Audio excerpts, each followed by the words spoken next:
नमस्कार, मेरा नाम भाऊ तोरसेकर। आप देख रहे हैं प्रतिपक्ष। दोस्तों, आज मैं राजनीति पर ही बात करने वाला हूँ, लेकिन आपको एक याद दिलाना चाहता हूँ। आप अगर टीवी देखते हैं तो टीवी पर बहुत सारे ऐसे चैनल हैं जो इंफॉर्मेटिव होते हैं।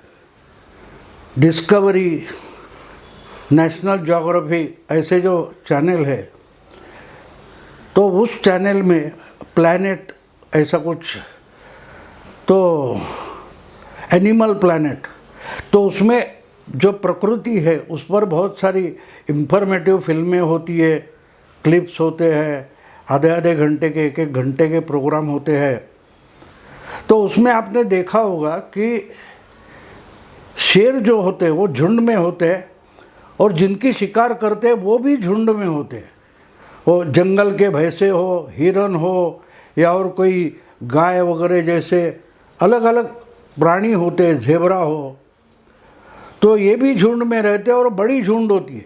शेरों की झुंड बिल्कुल छोटी होती है और उसमें बहुत सारी मादाएँ होती हैं।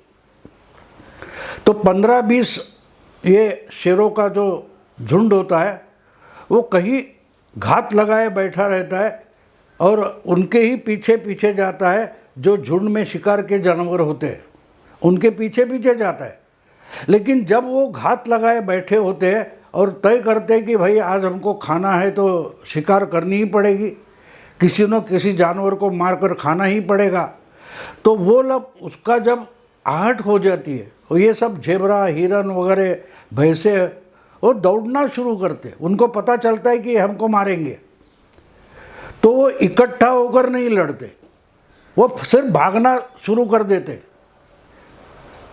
और ये जो घात लगाए बैठे शेर है, उनकी जो झुंड है, वो देखती रहती है। उनके सामने से बहुत सारे भैंसे या हिरन, उनका झुंड दौड़ते रहता है, लेकिन वो घुसकर किसी पर भी हमला नहीं करते।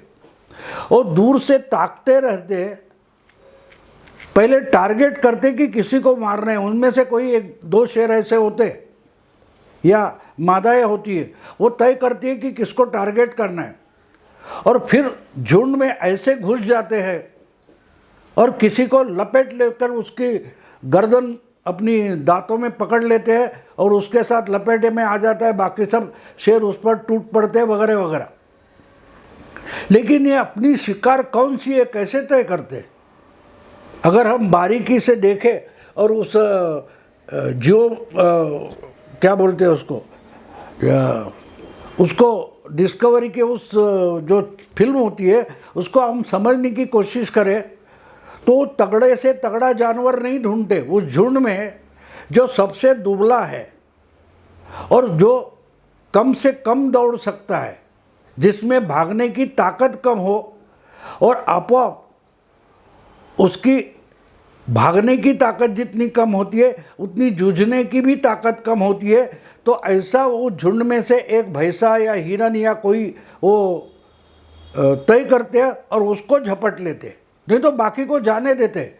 कभी कभी अजीब लगता है कि इतने दौड़ रहे, अरे पकड़ लो एक, लेकिन जल्दबाजी नहीं करते, बिल्कुल जल्दबाजी नहीं करते, वो दौड़ने देते।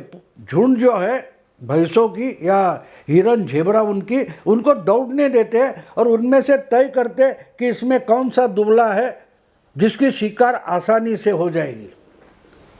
ये मैं इसलिए बोल रहा हूँ कि राजनीति हो या कोई कारोबार, व्यापार हो, बिजनेस हो, इसमें भी यही तरीका होता है कि हम जिसको मार्केटिंग बोलते हैं उसमें उसको शिकार बोलते हैं, हंटिंग बोलते हैं।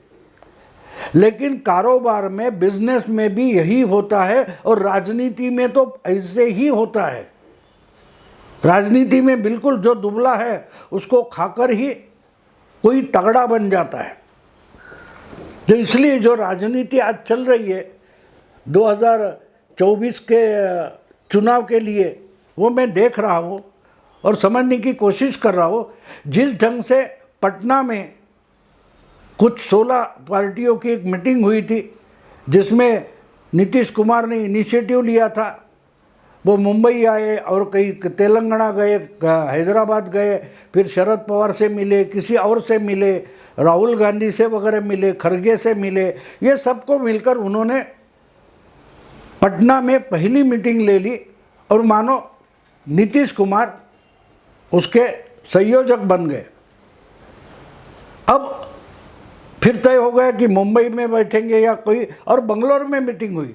तो आपको याद होगा कि पटना की जो मीटिंग हुई थी महागठबंधन या कुछ बनाने के लिए, उसके बाद भोपाल में यानी विदेश से लौटे प्रधानमंत्री ने भोपाल में शायद अपने देश भर के कार्यकर्ताओं को जिस ढंग से वीडियो कॉन्फ्रेंस से अगले चुनाव के बारे में मार्गदर्शन किया, उसमें उन्होंने सीधा शरद पवार पर हमला कर दिया। और शरद पवार भी बोले कि पटना में जो 16 पार्टियों की मीटिंग हो गई उससे प्रधानमंत्री डरे हुए हैं। अब देखिए, एक बात है कि चुनाव से प्रधानमंत्री डरते नहीं, क्योंकि प्रधानमंत्री नरेंद्र मोदी चुनाव लड़ते ही नहीं। 2014 का चुनाव जीतने के बाद मोदी सरकार चलाने में व्यस्त है, और उसके बाद 2014 का चुनाव मोदी जी बड़ी बहुमत से, अच्छी बहुमत से चुनकर आए, एनडीए को भी अच्छी तगड़ी संख्या में चुनकर लाए। उसके बाद उन्होंने पार्टी का काम अमित शाह को सौंप दिया, और तब से चुनाव लड़ने की जो बात है उसके लिए अमित शाह को चाणक्य माना गया। तो पटना की चुनाव मीटिंग से प्रधानमंत्री डर गए, ये शरद पवार की बात गलत है, लेकिन बीजेपी डर गई, अमित शाह डर गए, जेपी नड्डा डर गए, ये बात बिल्कुल सही है, बिल्कुल सही है। क्योंकि ये हमेशा बीजेपी, जो नई बीजेपी है आज की मोदी शाह की, तो एक बात ऐसी है कि इनकी पार्टी हमेशा चुनाव पर ध्यान रखकर ही अपना काम चलाती है, अपनी पार्टी चलाई जाती है। वो चुनाव शायद 5 साल आगे का हो, 5 साल बाद होने वाला हो, 5 महीने बाद होने वाला हो, 3 साल बाद होने वाला हो, वो लोकसभा का हो, राज्यसभा का हो, या तो किसी राज्य का चुनाव हो, विधानसभा का, फिर भी पूरी ताकत से लड़ना है। और अगर ये चुनाव हार गए तो मानो अपनी पार्टी खत्म हो गई, इस सोच से वो पूरी ताकत लगाकर जुट जाते हैं और वो चुनाव लड़ते। इसलिए अगर बार बार प्रयास करके लोकसभा चुनाव के 1 साल पहले पटना में अगर 16 विरोधी दल मिलते हैं और उसमें शरद पवार हो, नीतीश कुमार हो, लालू प्रसाद हो, स्टालिन हो, ममता बनर्जी वगैरह हो, तो डरना वाजिब भी है, क्योंकि ये छोटे लोग नहीं है। भले वो रीजनल पार्टी हो, प्रादेशिक पार्टी हो, फिर भी ये अपनी अपनी जगह ताकतवर नेता है। और आपको याद होगा कि पटना में तो खड़गे और राहुल गांधी तक पहुंच गए थे। इसका मतलब पूरा का पूरा विरोधी खेमा जो है बीजेपी के अगेंस्ट जो पार्टियां हैं वो लामबंद होने लगे, एकजुट होने लगे, ये तो दिखाई दे रहा है। तो जिनको फिर से तीसरी बार पार्लियामेंट का चुनाव जीतना है उनको तो डरना पड़ेगा। यानी डरना मुझे हार होगी ऐसे डर की बात नहीं है भाई। हमारा ये लोग नुकसान कर सकते हैं, तगड़ी लड़ाई कर सकते हैं। ये तो सोच अगर अमित शाह के दिमाग में आई और फिर भी मोदी के भी दिमाग में आई तो कोई गलत बात नहीं है। इसलिए शरद पवार ने जो बोला कि प्रधानमंत्री या बीजेपी पटना की मीटिंग से डर गई है, तो बिल्कुल सही बात थी। लेकिन उसके बाद बंगलुरु में जो हुआ उसके बाद अमित शाह खुश हो गए। मैं मानता हूं कि सबसे अगर ज़्यादा खुश कौन होगा, बंगलुरु की जो 26 पार्टियों की INDIA इंडिया इस नाम से गठबंधन बनाया गया, उससे अगर सबसे ज़्यादा कौन खुश होगा तो वो है अमित शाह। क्योंकि नरेंद्र मोदी प्रधानमंत्री हो गए, लोकप्रिय नेता हो गए, फिर भी बीजेपी का चुनाव का जो रणनीति है, स्ट्रैटेजी है, वो तो अमित शाह तय करते हैं और बारीकी से अभ्यास करते हैं। उनको समझ में आता है कि कौन पार्टियां एकत्र आने से तकलीफ हो सकती है, उस मीटिंग में क्या हुआ, उससे क्या हमको आसानी है या मुश्किल है, ये अमित शाह बिल्कुल समझ सकते हैं। और इसलिए पटना से जो डरे थे वो अमित शाह बंगलोर से खुश हुए। इसका मतलब क्या है दोस्तों, ये हमें समझना चाहिए, क्योंकि पटना में बहुत सारा झंझट नहीं था। ठीक है, एक केजरीवाल को कांग्रेस ने वहाँ लताड़ा था कि नहीं नहीं नहीं नहीं पार्लियामेंट की बात है, वो पार्लियामेंट में करेंगे, यहाँ नहीं। तो केजरीवाल नाराज होकर प्रेस कॉन्फ्रेंस में मिले नहीं और निकल गए दिल्ली के लिए। लेकिन वही केजरीवाल बंगलुरु में तो हाजिर थे। लेकिन एक बात ऐसी है कि जिसने इसकी शुरुआत की है, इस गठबंधन को जमाने की, मिलाने की, जुटाने की जिसने शुरुआत की है वो नीतीश कुमार और लालू प्रसाद यादव।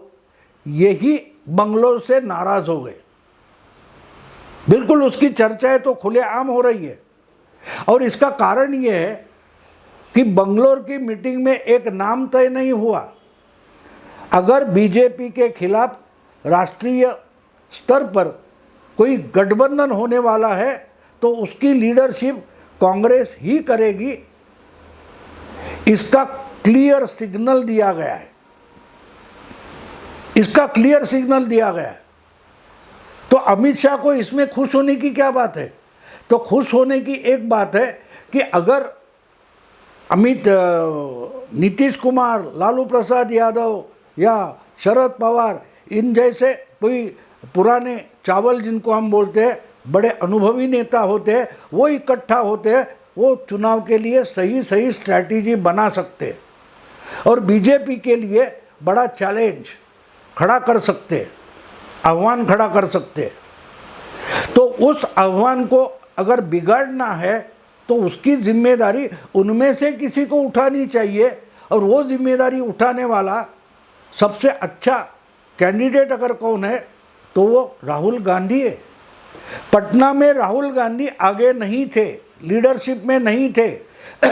दिखाई ये दे रहा था कि नीतीश कुमार सब कुछ कर रहे हैं और आगे चलकर जो गठबंधन होगा उसकी लीडरशिप, उसका नेतृत्व नीतीश कुमार के पास रहेगा। और अपने आप नीतीश कुमार बहुत सारे लोगों को साथ लेना जानते हैं। वो कभी बीजेपी को साथ लेकर चलते हैं, कभी लालू प्रसाद को साथ लेकर चलते हैं, कांग्रेस को भी साथ लेकर उन्होंने गवर्नमेंट चलाकर दिखाई है। तो वो सोच समझकर अलायंस चला सकते हैं, गठबंधन चला सकते हैं। लेकिन राहुल गांधी गठबंधन नहीं चला सकते। वो अपने मर्जी के मालिक है। चुनाव में जीत हो हार हो, अपने पास सत्ता आए या सत्ता निकल जाए। आपने देखा पंजाब में अच्छी खासी गवर्नमेंट अमरिंदर सिंह चला रहे थे, उनको पार्टी से भाग जाने तक प्रयास अगर किसने किए तो राहुल गांधी ने किए। यानी अच्छा काम जो चल रहा है वो बिगाड़ने का कौशल अगर किसके पास है तो वो राहुल गांधी के पास है। तो अमित शाह इसलिए डरे हुए थे कि पटना में राहुल गांधी को उतनी अहमियत नहीं दी गई। सब आगे आगे आगे लीडरशिप कर रहे थे। हमने देखा तेजस्वी यादव थे, शरद पवार भी थे, सुप्रिया सुले थी, उद्धव ठाकरे थे, नीतीश कुमार तो थे ही थे। लेकिन इसके बाद तय ये हुआ कि शिमला में यानी कांग्रेस की गवर्नमेंट जहाँ है हिमाचल प्रदेश, तो वहाँ अगली बैठक होगी। लेकिन वहाँ बारिश शुरू होने के कारण जगह बदली गई और बंगलोर तय हो गया फिर से कांग्रेस। तो जब उसकी मेजबानी कांग्रेस कर रही थी तो उस बंगलोर की जो बैठक हुई उसकी लीडरशिप कांग्रेस के पास चली गई और अपने आप उस सम्मेलन में, बंगलोर की सम्मेलन में जो गठबंधन होने जा रहा है उसकी लीडरशिप राहुल गांधी के हाथ में चली गई। और अचानक राहुल गांधी ने उधर इस गठबंधन का नया नाम तक डिक्लेयर कर दिया। जो सम्मिलित पार्टियां थी उनको भी पता नहीं था ये क्या नाम है, ये किसने तय किया कि यही नाम होगा। यानी वहीं से तकरार शुरू हो गई। राहुल गांधी नए गठबंधन के लीडर बने और इमीडिएटली कंप्लेंट शुरू हो गई। खुद नीतीश कुमार को अपेक्षा थी कि भाई मुझे ही इसका संयोजक बनाया जाएगा, कन्वेनर बनाया जाएगा, लेकिन ऐसा कुछ हुआ नहीं। मानो उस बंगलोर की मीटिंग में नीतीश कुमार को इग्नोर किया गया, उनकी तरफ ध्यान तक नहीं दिया गया, उनको कोई अहमियत नहीं दी गई। और जिस ढंग से नीतीश नाराज हुए उसी ढंग से लालू प्रसाद भी नाराज हुए। यानी जिसने शुरुआत की थी पटना में मीटिंग लेकर, वही इस गठबंधन से अलग थलग हो गए और नाराज होकर चले गए। तो अमित शाह इसी बात से खुश होंगे कि हाँ अच्छा हो गया, यानी बीजेपी के लिए अच्छा हो गया कि ये लोग नाराज होकर चले गए।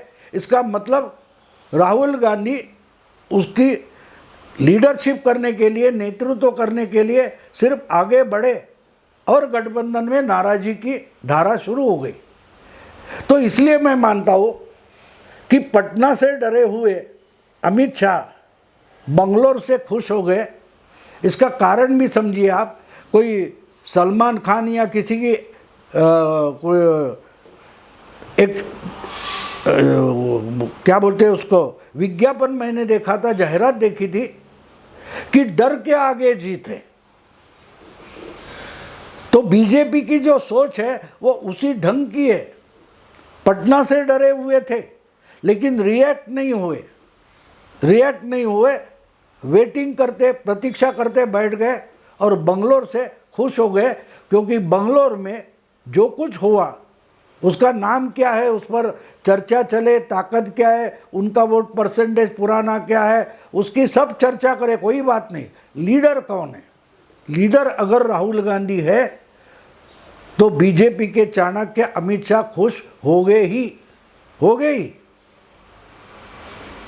कोई चारा नहीं है, क्योंकि राहुल गांधी पूरे गठबंधन का सत्यानाश करके दिखा सकते हैं। वो तो खूब डूबेंगे, अपनी पार्टी डुबाएंगे और अपनी पार्टी के साथ साथ गठबंधन को भी डुबा देंगे। इसका साक्षात अनुभव अखिलेश ने 2017 में लिया है। राहुल गांधी तो डूबे ही, समाजवादी पार्टी उनके साथ गई और समाजवादी पार्टी को भी उन्होंने डुबा दिया। तो इसलिए बंगलोर में क्या हुआ कि राहुल गांधी गठबंधन यानी क्या बोलते हैं INDIA, इस गठबंधन के सुप्रीम लीडर बनकर सामने आए, जिन्होंने खुद ये नाम डिक्लेयर कर दिया और नाराजी शुरू हो गई। तो अमित शाह को तो खुश होना था, क्योंकि जो झुंड मैंने शुरू में बोला, शेर की शिकार के लिए जो शेर की झुंड जमावड़ा घात लगा के बैठता है, और देखता है कि सामने की दौड़ने वाले भैंसों में जेबरा की झुंड जो है उसमें सबसे दुबला कौन है, उसको शिकार बनाएंगे। तो राहुल गांधी तो पहले से बीजेपी की शिकार बने। अगर उसको ही विरोधी गठबंधन अपना लीडर बना देता है या वो खुद को लीडर डिक्लेयर कर देता है तो शिकार तो आसानी से होगी। तो जो शिकारी है वो क्यों खुश नहीं होगा? राहुल गांधी तो दिखाते कि मैं शिकार के लिए निकला हूँ, लेकिन हमेशा खुद शिकार बन जाते। तो इसलिए अमित शाह खुश होंगे। तो इसका ये कारण है, पटना से डरे हुए अमित शाह बंगलोर से खुश हो गए। दोस्तों अभी यही रुकता हूँ। अगर ये वीडियो आपको पसंद आए तो लाइक कीजिए, शेयर कीजिए, सब्सक्राइब कीजिए। नमस्कार।